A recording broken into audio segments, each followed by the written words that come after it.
Hi there, welcome to CarlaVoyance, where I discuss all things intuitive, Akashic records, and counselling. I'm the owner of Carla's Realignments and the author of various personal development books. I'm your host, Carla Savannah. Thank you for joining me. Good morning and welcome, Patreon family. Let's continue on with this month's theme, After the Awakening. Today I wanted to start talking about some tools and some coping strategies for getting through the awakening or the dark night of the soul.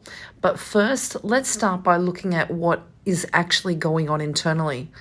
When you are awakening, you actually become aware that there is a you that is the eternal you, and then there's the you that's the temporary you. Both of them are wanting to be heard. The you that is eternal, which is your soul self, is saying, we are here to experience as much as we can, to learn, to have fun, and to play on this earth. And the you that is temporary, which is your physical self, is saying, we need to preserve this physical body as long as we possibly can.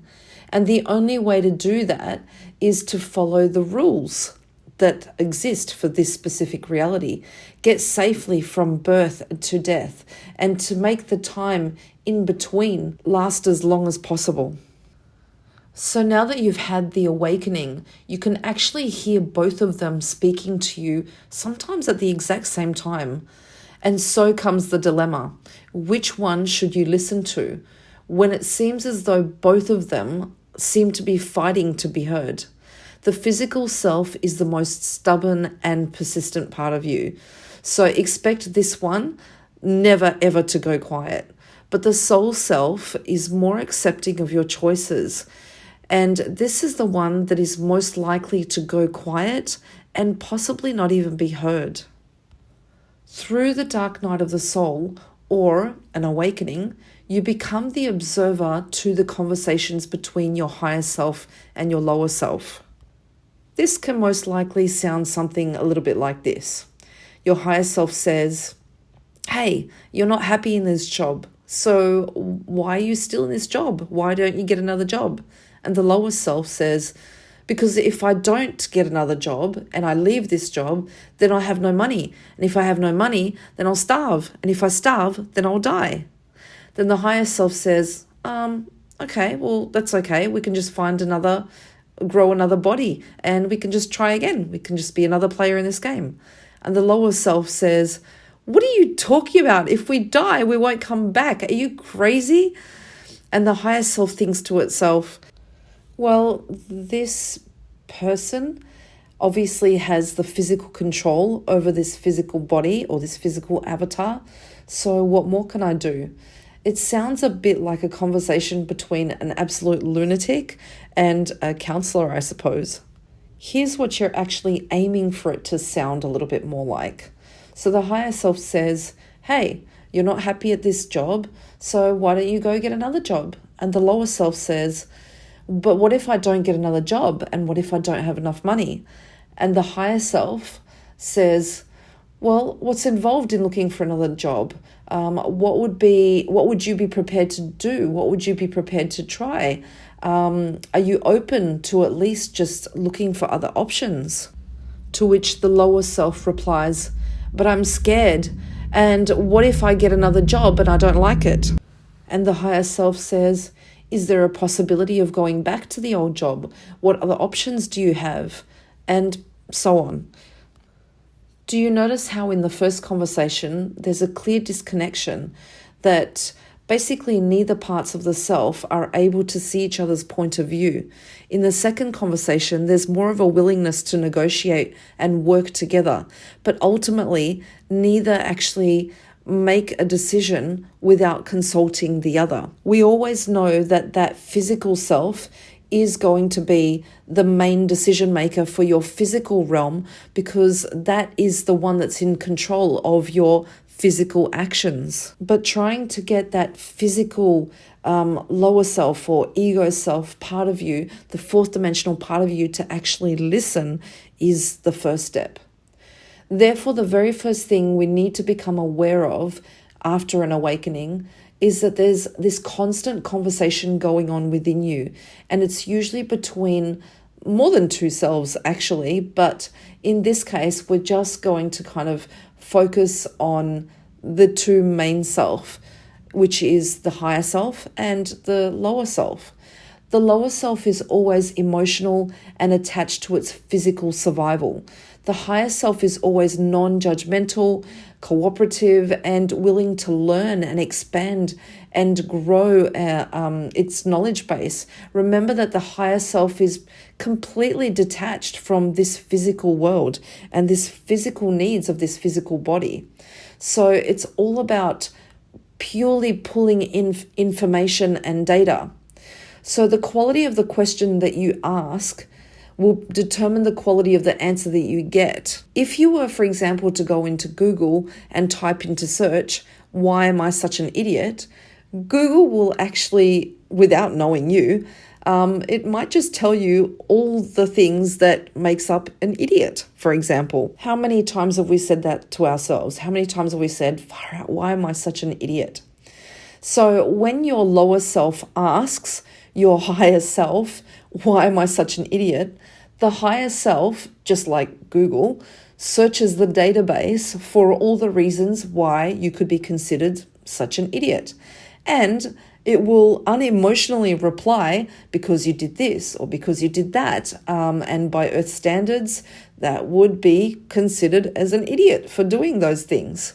And obviously the very sensitive lower self, physical self, is obviously not going to take this very lightly. They're going to take offense to it and get emotional. But then, you know what? Why ask the question, right? So here's the second thing to note. Become very aware of the questions that you are asking yourself. Ask better quality questions, such as, what options are available to me? How can I better, how can I be better? How can I parent better? How can I make more money? And your higher self works like an unemotional, detached type of Google search. It will give you the answers to these questions.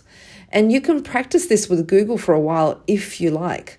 Go ahead and spend a day with Google just for fun. You know, every time you come up with a question or a dilemma in your mind, type into Google the question that you have. You know, say, for example, if you're thinking, "Why am I always late for things?" You know, type into Google, "How can I be better at my punctuality?"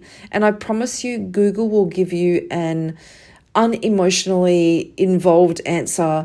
It'll give you a very, very detached answer to your problem. Very, very similar to your higher self. If you were to try and ask this same question around how can I better, be punctual, or why am I always so late for things with your lower self, you could end up trying to justify yourself, resisting any changes, or end up just feeling really, really crappy because the ego will do everything it can to try and justify all its reasons why it's always late to things. But get used to asking someone that's got a very detached point of view, and you might actually get an answer closer to what the higher self would possibly give you. Because remember, the higher self is very gentle guidance. It's inspiration that comes from a database, from a higher dimension, which is a collective of information that's been recorded into the records. So it has no opinion. So let's just quickly revise the first two little tools to be aware of that I'm going to be giving you for this week. Number one, recognize that after an awakening, you are now able to access more information than you once were. You used to only be able to access 3D physical information and 4D emotional body realm information. But now you're able to access 5D information, which is where your higher self resides. So now you've got these two conflicting energies. There's the eternal self and the temporary physical self that are basically battling it out to be heard. Your discerning part of yourself is designed to observe and witness both of these having a conversation and being able to actually get them working together into win-win scenarios, rather than getting too caught up in the physical part of the self, which is most likely to find a win-lose scenario where the physical self ends up being the winner. And the second thing to be aware of that we've noted for this week, maybe asking better quality questions, fully trusting that you will get the answer to your question. So don't start asking questions that you don't want the answers to, okay? Practice asking, maybe with Google, these kind of questions, I actually decided to experiment with this, and this was a funny little thing that happened to me. But I actually ended up pulling up Siri on my phone, and Siri is programmed to problem solve, okay?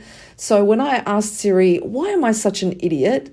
She actually gave me the answer of, I'm sorry you think that. Maybe try some music or some meditation to make yourself feel better. So I love the way they're already starting to program artificial intelligence with some problem solving skills, which is really interesting.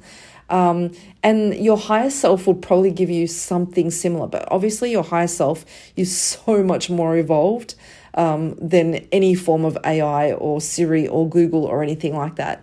But the purpose of this activity of asking Google or Siri is more around the lines of getting used to listening to a more detached answer rather than a physically, emotionally attached answer to your questions, so that you're not so constantly worried about survival. Either way, I think you kind of get the point. The point is to just start asking better questions and being open to non-physical attached answers. Remember, we're activating that discerning part of you, the part of you that can discern between this opinion and that opinion. Because remember the shift into 5D after the awakening, this 5D thinking gives us a new option of choice, so that we can start taking more responsibility for our actions. We slowly become more and more comfortable with choice when we can trust ourselves to have that discerning ability to sift between positive choices for us and negative choices for us. Becoming aware of where we receive this information from is the start. One is very physically attached, and the other one is just all about growth and learning and expansion and detachment of the physical or emotional body. Next week, I want to delve a little bit more into some more tools that help you after the awakening. But for this week, I want you to focus more on these two if you can, and just taking notice of these two and asking better quality questions. I'm Carla Savannah, and I hope you have an awesome day. Mwah.